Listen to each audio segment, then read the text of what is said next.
اور جس سے منع فرماتے تھے اس کام سے رک جاتے تھے۔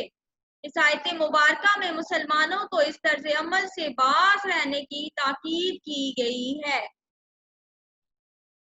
اب بچوں تو اس کا یہاں پہ بک پہ دیکھیں، جو اس کا پارٹ بے ہے ان شر الدواب عند اللہ الصم البکم الذین لا یعقلون، اس کا مفہوم سوال نمبر 1 کا جواب ہے، جو آپ نے شر الدواب والا سوال لکھا ہے۔ تو اب آپ دین والی آیت لکھیں، وَاعْلَمُوا أَنَّ اللَّهَ يَحُولُ بَيْنَ الْمَرْءِ وَقَلْبِهِ، تو اس کا ترجمہ ہے اور جان رکھو کہ خدا آدمی اور اس کے دل کے درمیان حائل ہو جاتا ہے۔ مفہوم لکھیں، اللہ تعالیٰ جاننے اور دیکھنے والا ہے، وہ دلوں کے بھید بھی جانتا ہے۔ انسان کے دل اور عمل کی صلاحیت پر ہر وقت اللہ تعالیٰ کے تصرف میں ہے۔ انسان کا دل جب وہ کسی بندے کو برائیوں سے پاک کرنا چاہتا ہے تو وہ اس کے دل اور برائیوں کے درمیان حائل ہو جاتا ہے، اور جب بدبختی کسی کا مقدر بن جائے تو اللہ تعالیٰ اس کے دل اور نیک کاموں کے درمیان حائل ہو جاتا ہے۔ پھر انسان جتنا بھی چاہے وہ اللہ تعالیٰ سے نیت اور کوئی بات چھپانے میں کامیاب نہیں ہو سکتا، کیونکہ وہ تو دلوں کے حال بھی جانتا ہے۔ اب دال پہ آئیں، دال لکھیں، آیت لکھیں،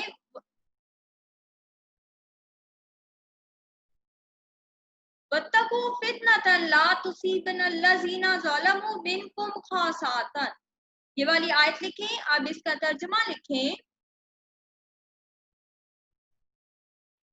اور اس فتنے سے ڈرو جو خصوصیت کے ساتھ انہی لوگوں پر واقع نہ ہوگا جو تم میں سے گناہ گار ہیں۔ مفہوم لکھیں، اس آیت مبارکہ میں ایک اہم لفظ فتنہ ہے، کا مطلب یہ ہے فساد برپا کرنا۔ جب کسی معاشرے میں برائیوں کی کثرت ہو جائے، لوگ اللہ اور اس کے رسول کے احکامات کو پس پشت ڈال دیں، نافرمانیوں کو روکنے والا اور نیکی کا حکم دینے والا کوئی نہ ہو، تو ایسی قوم فتنے سے دوچار ہوتی ہے۔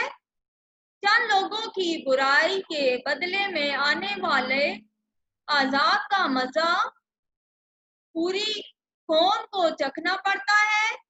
اسی طرح اگر اللہ تعالیٰ کی طرف سے جہاد کا حکم آ جائے اور قوم کو اس پر اعتراض ہو تو ایسی صورت میں کفار کا غلبہ یقینی ہو جاتا ہے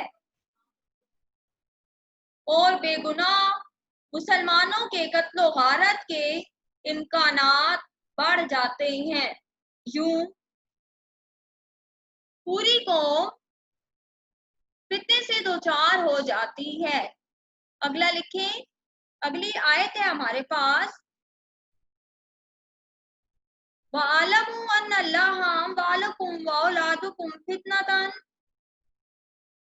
وَأَنَّ اللَّهَ عِندَهُ أَجْرٌ عَظِيمٌ، ترجمہ لکھیں اس کا، اور جان رکھو کہ تمہارا مال اور اولاد بڑی آزمائش ہے، اور یہ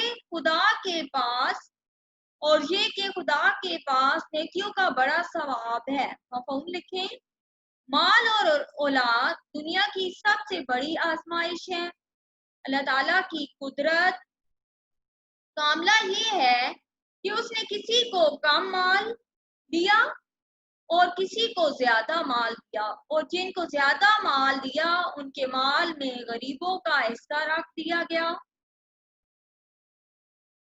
اور امیر لوگوں کو زکوٰۃ کا حکم دے دیا گیا۔